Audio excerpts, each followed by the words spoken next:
Hi viewers, இன்றைக்கி நம்ம பார்க்க போகிற வெக்காபுலரி என்ன பார்த்தீங்கன்னா உங்களோட டே டு டே கம்யூனிகேஷனை இம்ப்ரூவ்மெண்ட் பண்ணுறதா இருக்கும். ஸோ வாங்க பார்க்கலாம்.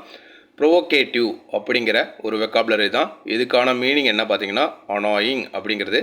ஸோ அனாயிங் அப்படிங்கிறது என்னென்னு பார்த்தீங்கன்னா தெரியும், அடுத்தவங்களை அப்செட் பண்ணுறது, இரிட்டேட்டிங்காக பேசுகிறது, ஏதோ ஒரு விஷயத்தில் இரிட்டேட் பண்ணுறது அடுத்தவங்கள. ஸோ இதுதான் ப்ரொவோகேட்டிவ் அப்படிங்கிறது. இல்லை நம்மளே அனாயிங் பண்ணிக்கிறது, ஏதோ ஒரு விஷயத்தை செஞ்சு நம்மளே இரிட்டேட் பண்ணிக்கிறது, நம்மளே அந்த மாதிரி ஒரு விஷயத்தை இரிட்டேட் பண்ணுறது, அப்செட் பண்ணுறது தான் ப்ரொவோகேட்டிவ் அப்படிங்கிற விஷயம். இதுக்கு சினானிம்ஸ் அப்படின்னு பார்த்தீங்கன்னா இரிட்டேட்டிங். ப்ரொவோகேட்டிவ்க்கு இன்னொரு பேர் என்ன, இன்னொரு நேம் எப்படி அழைக்கலாம்னு பார்த்தீங்கன்னா இரிட்டேட்டிங் அப்படிங்கிறாங்க. ஸோ ஆண்டனியம்ஸ் அப்படின்னு பார்க்கும்போது இந்த வார்த்தைக்கு எதிர்ப்பு சொல் அப்படின்னு பார்க்கும்போது சோத்திங் அப்படிங்கிறாங்க. இந்த சோத்திங் அப்படிங்கிற விஷயம் பார்த்தீங்கன்னா என்னென்னா அமைதியாக இருக்கிறது, காமாக இருக்கிறது, பீஸ்ஃபுல்லாக இருக்கிறது, இரிட்டேட் பண்ணாமல் இருக்கிறது, அப்செட் பண்ணாமல் இருக்கிறது, இதுதான் சோத்திங்.